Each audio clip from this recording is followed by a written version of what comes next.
Welcome to Kitchen Table Conversations, a series of short and shareable conversation starters for those of us who have or love and support people with a complicated and beautiful brain. Here's your host, Angela Geddes. Hi, everyone, and welcome to another edition of Kitchen Table Conversations. Very excited to be here again, and so happy that you've decided to tune in. Please feel free to reach out to me at any time if there's a particular topic or a question that you have that you would like me to explore a little bit, because I know that there's lots of really important kitchen table conversations, and sometimes I have to be honest, it's difficult for me to pick which one to focus on. But because we're still in the month of September, today's session is going to focus again on the effects of prenatal alcohol exposure and the role that we all have in terms of supporting healthy pregnancies and sharing what we continue to learn and doing our best to make sure that we kind of debunk some of the myths that are out there and clarify the information so that people have the right to make, or have the ability, to make informed decisions. So I want to start this podcast by indicating that there are still a lot of practitioners, that's doctors and psychologists and social workers, occupational therapists, whoever. There's a lot of people who still don't really understand the implications of prenatal alcohol exposure. And I think if you've been tuning in over the last year, you will know that this is a little bit surprising to me, particularly when you go back a couple of weeks ago when we talked about the awareness of alcohol and the impacts on pregnancy going back to biblical times. We have known that alcohol and the developing fetus is not a good combination. However, just this week, I had a family come in to my office, which I think it's important to note that they traveled 2 hours to get to me because there are so few clinicians who understand the effects of alcohol and the implications of FASD on the day-to-day, tips and strategies for caregivers to help lighten the load a little bit. There are very few of us. So, that's why I've developed the social work training, and that's on my website. So I encourage you to check that out if you'd like, and share it with anybody else that you think might be interested and might find it helpful. But the point that I want to make is that this family that drove 2 hours to come and see me is just in the final stages of a complete complex neurodevelopmental disorder assessment. And so they know that there's been exposures, alcohol and some illicit drugs and substances that definitely have impacted the growing baby. But the psychologist is not prepared to make an FASD diagnosis because in her view, this is what she told the family, that if it was alcohol, everybody born in the 70s would have FASD. So this is astounding to me. And at what point, I guess, do we hold practitioners accountable for the information that they're sharing that is incorrect? So I work with a number of people who have lived experience either as a caregiver or adults with FASD who have been diagnosed sometimes early on, but most of the time much later, sometimes in their 50s, sometimes in their 30s, sometimes in their 40s. But this means that they've spent a lot of time not knowing what's really going on and blaming themselves for things that were outside of their control and were not supported in helpful and relevant ways. And so I had one mother who was told throughout her pregnancy that, yes, a glass of wine with your dinner on a daily basis, that's just fine. Well, this mother learned the very hard way that this was not fine, and that her little one was struggling quite significantly because of her daily alcohol consumption that was approved and endorsed by her obstetrician. This woman said to me, I am seriously contemplating a lawsuit. I've worked with another person with lived experience who has FASD, who also maintains that for physicians or clinicians who are making or sharing inaccurate information, why are their complaints not being processed against them to help them? Why is there not accountability? And why is there not strong encouragement for clinicians to be trained so that they can be more aware and be more inclusive and better positioned to identify when the effects of prenatal alcohol exposure or complex trauma or illicit substances may have interfered with the development.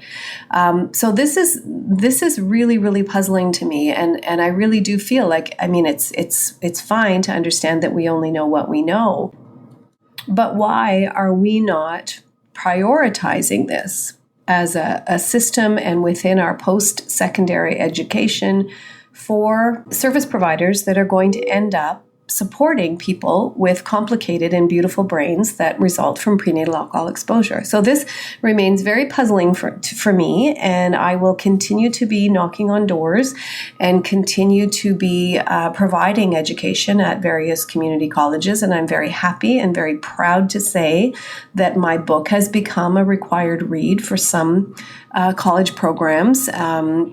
In fact, I will be heading over to the Child and Youth Worker program at a community college here very shortly to discuss with them the importance of our position as helpers and as child and youth care professionals in schools or in treatment facilities or within children's mental health. So this is going to be really, really helpful. And I have to tell you that I am often really surprised, but pleasantly so, that people feel safe and comfortable enough, even within my presentations, to acknowledge that one, maybe they were unaware of a pregnancy, so consumed alcohol, and are now seeing some signs and symptoms that might be related for their own children.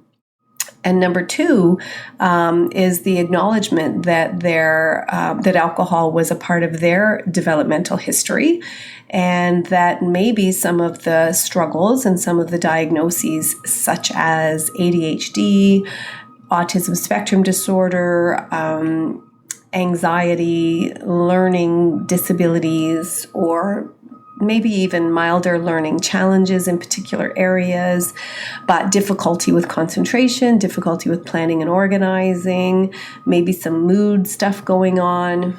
Maybe there's been some coordination difficulties or some sensitivities to sounds. Speaking of sounds, there's a truck outside of my office window that's apparently trying to go backwards, and I hope that beeping isn't too irritating in this podcast, but I don't want to stop what I'm doing right now. So, oh, there it goes. It stopped.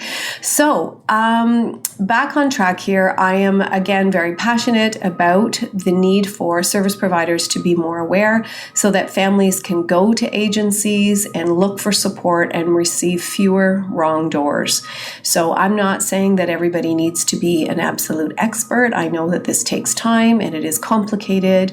And it looks like many things, so I understand why FASD and the effects of prenatal alcohol exposure can be missed or misunderstood, but we can do better. And when we know better, we will do better. So I'm very, very optimistic, and again, just so appreciate that you're listening in, and that I do ask that you share this amongst your families and bring this conversation back. So if you are a service provider, or if you are somebody who can share this information, I will post this on my website, but I have developed some considerations. They're also found in my book, but I've updated them a little bit for social workers specifically and for child and youth workers specifically. But this one is a general one for consideration for service providers, keeping in mind the role of stigma and FASD. So I ask that people please reconsider our biases regarding parenting problems and how we define good parents versus quote, bad parents, and what successful families and children and youth and adults actually look like. What does that mean, and how can we redefine that? Interesting, I was on the golf course yesterday and I heard the term helicopter parenting, and it was used in such a derogatory tone with the assumption that we were coddling these children and they were never going to be able to remember the dates of their hockey games or remember their school schedule if we are constantly doing everything for them. But I encourage people to reconsider helicopter parenting and recognize that there is a heightened and a legitimate need to protect and to advocate and to support kids with complicated and beautiful brains. And that means that sometimes executive functioning is not available to them. And that doesn't mean that we can't practice and develop new strategies and tips and skills to build on, of course. But there's often this derogatory tone that's associated with helicopter parenting. And I just ask people to reconsider that, because sometimes our parents really do need to be advocates and more than they really want to be. So let's keep that in mind too. Parents have other things to do than to remember their hockey games for their kids or to do extra around homework and that kind of thing. It's not because they don't want their kids to do it, right? So we also need to focus on protecting some of our most vulnerable, all the while focusing on dignity. So somebody who's gone through life with school supports and parents who are helping with homework and allowing their kids to be successful by shifting environments and that kind of thing, then all of a sudden they become 18 and they feel like they're an adult. Well, we have to remember they are an adult, but sometimes there's a dismaturity or there's a vulnerability that needs to be supported, but yet they still have to have a voice and have some element of control or autonomy and value, right? So we have to really be careful of that. I think it's important to think about how we would demonstrate love and support for our grandparents with memory issues or cognitive decline for a moment. And I'm just not sure that we use that same kind of compassion with our young people with legitimate inconsistent memory or organizational challenges. And with the right supports and messaging, FASD can be prevented. So let's really think about that. I don't like to say that it's 100% preventable. I mean, I would love to say that, but I'm not sure that that's fair, because we do have situations where we struggle with addictions, where it's actually very dangerous to stop drinking immediately without some risk of physical harm. And maybe even death. So there's those considerations. And then, the risk of unplanned pregnancy is really high in our society. It's over 50 to 60% of unplanned pregnancies. So where there's alcohol, there is risk of that. So the suggestion always is, if there's a chance that you could become pregnant, which means unprotected sex, essentially, then there shouldn't be alcohol involved.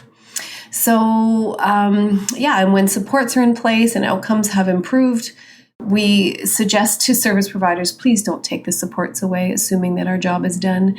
Let's shift and reduce the intensity of supports potentially, all the while looking at growth and interdependence, but keep the scaffolding in place. Otherwise, sometimes we just set people up for failure, and that feels terrible when we know we have learned and done better, and then all of a sudden we're backwards again. So those are things that are really important for us as service providers to consider. And FASD is indiscriminate. So this is the biggest thing, like that psychologist saying, everybody in the 70s would have FASD if it was, a real thing. And I've heard that from my friends as well. And it can't be that bad. All of our parents drank and we're fine. And I always say, well, define fine. There are a lot of people who struggle with anxiety and depression and, some minor speech, maybe some stuttering or some anxiety related tics or, things like that some idiosyncrasies that we're, we just chalk up as normal, which maybe they are, but they could very well be related to prenatal alcohol exposure. So sometimes we're, binge eating. Sometimes we have impulse control issues. And, I talk to people all the time that make really impulsive decisions. They get into money management difficulties, that kind of thing. Well, maybe that is related to their prenatal alcohol exposure, but they've also been raised in a very structured environment with an intact family without any of the other risks associated. So there was always really good nutrition, good medical care, strong families that stay together. And so we don't have that trauma around divorce or separation. So outcomes can be better. So what we think FASD is and what it really is quite different. There are a lot of people who have FASD in the world. In Canada alone, there's over 1.5 million, and we don't have near that diagnosed. I think it's less than 1% actually who are actually diagnosed with the condition. So there's a lot of people out there that are doing okay with FASD with the right supports. So it's in all of our circles, professional and personal. So keep that in mind. And this is a human rights issue. All persons with all types of disabilities must enjoy all human rights and fundamental freedoms. So that means we do have to make accommodations to make sure that people with FASD are not thrown in jail, and that there's other supports that are more customized and relevant and helpful within our communities. Far too many people are left homeless and without a job, and are really, really struggling because we assume that they are capable of more than what they're capable of, and our system is currently quite exclusionary. And people do have the right to make informed decisions, so we do have, as I mentioned earlier, the responsibility to offer evidence-informed information. And finally, as I say all the time, please help spread the word. It's up to all of us to support healthy pregnancy. So once again, I encourage you to bring this home to your kitchen table conversations. With many thanks, Angela.